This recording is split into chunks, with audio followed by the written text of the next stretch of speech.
Oke, baik. Assalamualaikum warahmatullahi wabarakatuh. Selamat sore semuanya.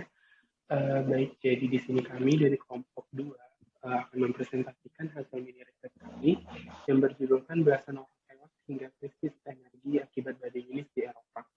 Nah, tugas mini riset ini adalah salah satu bentuk pemenuhan tugas dari tugas mata kuliah geografi regional negara maju. Kami dari kelompok 2 yang beranggotakan saya sendiri, Mirfan sebagai moderator, ada Fiatiza Tadini, Mainan Rafina Marfaun, dan Nurmaya Sari. Baik, yang pertama adalah belakang. Badai adalah kondisi cuaca ekstrim, mulai dari hujan es dan badai salju misalnya, hingga badai pasir dan debu. Badai disebut juga siklon tropis oleh meteorolog. Berasal dari samudera yang hangat, badai bergerak di atas laut mengikuti arah angin dengan kecepatan sekitar 20 km per jam. Badai ini bukanlah badai biasa. Kekuatan angin dapat merobek pohon-pohon tinggi dari akarnya, merobohkan jembatan, dan menghancurkan bangunan dengan mudah. 3 elemen badai yang paling berbahaya adalah petir, banjir bandang, dan angin kencang. Ada beberapa jenis badai seperti deras, guntur, atau badai petir, dan badai salju. Badai yang paling merusak adalah badai yang disebut di Samudra Hindia atau badai di Samudra Pasifik. Penyebab badai adalah suhu permukaan laut yang tinggi, variasi energi atmosfer menyebabkan kilat dan badai petir. Badai tropis ini berputar dan bergerak cepat di sekitar pusat yang sumbernya ada di daerah tropis. Pada saat terjadinya badai ini, tekanan atmosfer rendah disertai angin kencang dengan kecepatan hingga 250 km per jam. Di dunia ada 3 tempat di mana pusat badai berada, di Samudra Atlantik, dan Samudra Pasifik.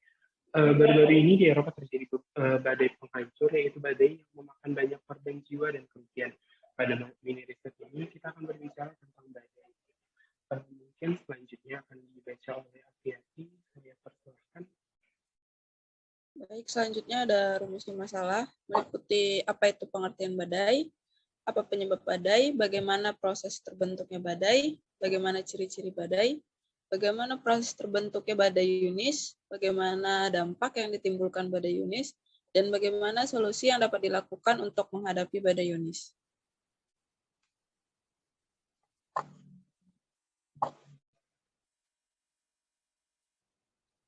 Tujuan dari mini riset ini adalah mengetahui pengertian badai, mengetahui proses terbentuknya badai, mengetahui tanda akan terjadinya badai, mengetahui proses terbentuknya badai Yunus, mengetahui dampak badai Yunus, dan mengetahui solusi untuk mengatasi badai Yunus.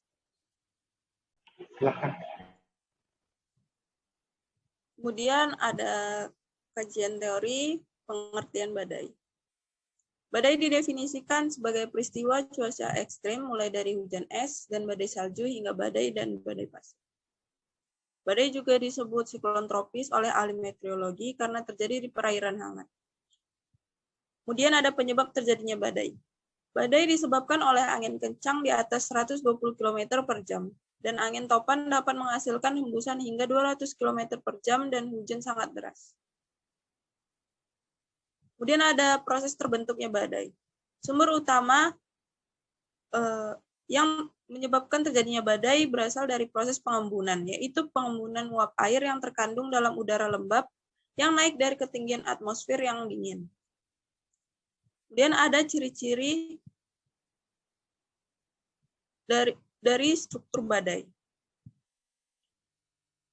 Badai memiliki struktur sebagai berikut. Yang pertama ada tekanan udara permukaan rendah. Siklon tropis berputar di sekitar daerah rendah atmosfer di permukaan.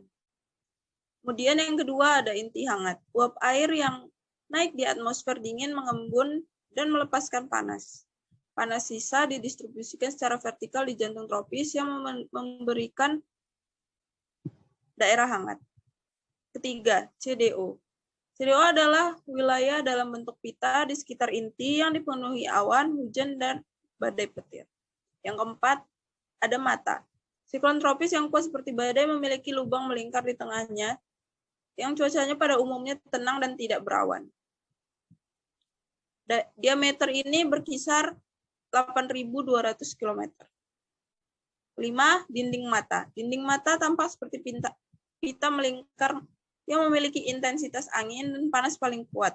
Dalam siklon tropis, kondisi dinding mata adalah yang paling berbahaya. Dan yang terakhir ada aliran keluar. Di puncak siklon tropis, angin bergerak keluar dari pusat badai tropis berlawanan arah dengan siklon. Sedangkan bagian bawah ada angin kencang melemah saat naik dan akhirnya keluar. Saya kembalikan kepada moderator. Baik, terima kasih kepada Titi. Mungkin selanjutnya bisa dilanjut oleh Mbak Sari kepada Mbak Sari. Saya persilakan. Baik, terima kasih moderator. Di sini saya akan melanjutkannya.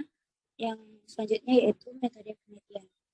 Metode dalam penelitian ini adalah metode studi literatur, di mana peneliti menelaah kejadian-kejadian badai Eunice melalui surat kabar, artikel, berita harian, buku-buku, serta artikel ilmiah mengenai kejadian badai Eunice.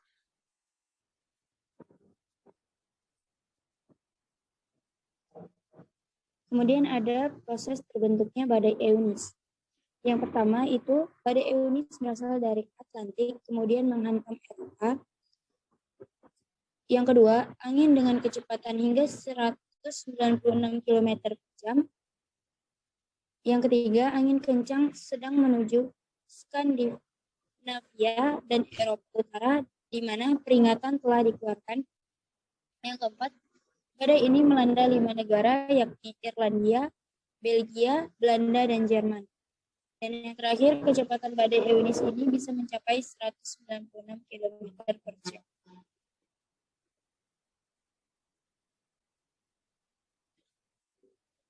Kemudian ada pun dampak yang ditimbulkan dari adanya badai Eunice. Yang pertama itu dampaknya pemadaman listrik di Eropa. Yang kedua, kerusakan arena O2 di Inggris. Dan yang ketiga, banyaknya penduduk yang tewas. Keempat, jaringan kereta banyak yang terhenti. Dan yang kelima yaitu ratusan penerbangan sengaja dibatalkan. Baik, saya kembalikan kepada moderator. Baik, terima kasih kepada saudari Sari untuk selanjutnya. Mungkin bisa dilanjut oleh saudari Lailan. Saya persilakan. Sekian hasil riset yang kami dapat presentasikan berikutnya adalah presentasi mengenai rekayasa ide, yaitu artikel ilmiah berikut artikel ilmiah yang telah kami susun dengan judul dampak badai Eunice di Eropa, sebuah review. Mungkin langsung saja ke tugas berikutnya, yaitu ada tugas project, di mana tugasnya adalah baik, tugas berikutnya adalah tugas project mengenai hasil mini riset, yaitu sebuah poster.